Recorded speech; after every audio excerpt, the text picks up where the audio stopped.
Hi everyone, welcome back to another video, and today I'm actually working on another Silverback MDR gearbox, this one being number 2148. This is for a overseas customer.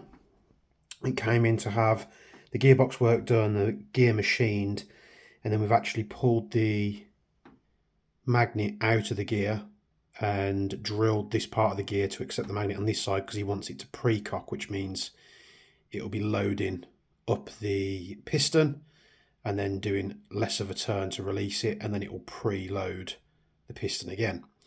This is something that I don't advise doing on the MDR gearbox. I did voice my concerns to Camille, who sent this gearbox in to me.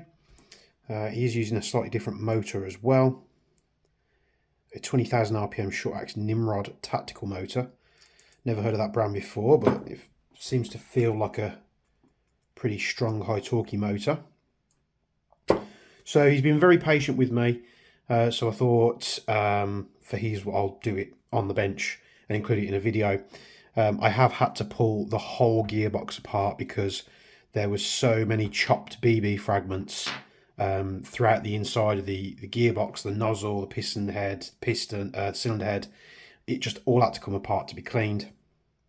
So we're going to get cracking on this build today. We'll get this thing away. So I'll be doing a time lapse for this. I'm not going to do it in real time just because those videos do take a bit of time. So I'll quickly get this put together on a time lapse, and then we'll be back on video when it's all back together, ready to go.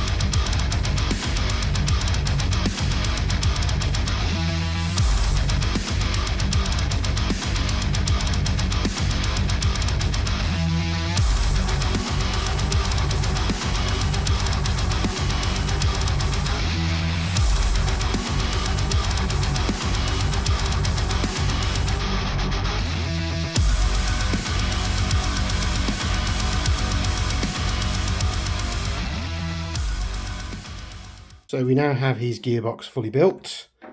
The gearbox has been shimmed, greased, all put back together.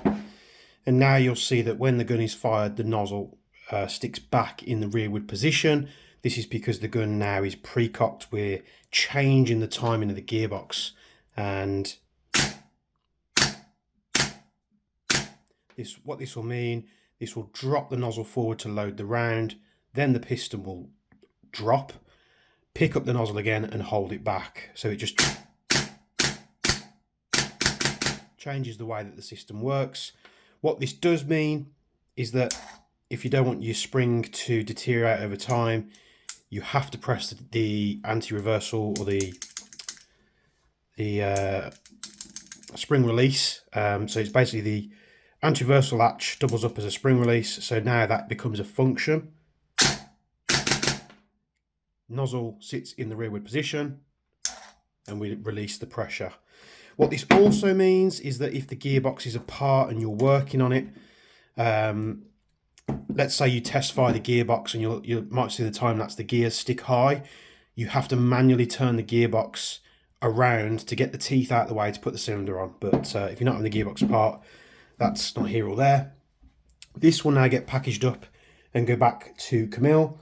I need to package up his Jaeger 1 pen, and because he's waited so long and been very patient with me, because these tend to be done in batches, I'll be chucking a DT nub, the Jaeger Precision DT hop nub, free of charge for him. So I'll pop that in the box as well, and this will go back, be sent off to him tomorrow. So tomorrow being the day that this video goes out, so it should be being sent out from today. So thanks very much for tuning in. This is another service on a Silverback MDR gearbox with the precock.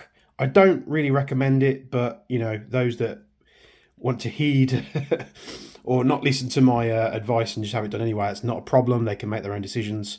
I will of course do that for them. So thanks for tuning into today's video. And from me and Bench, very messy Bench at the moment, we'll see you in the next video.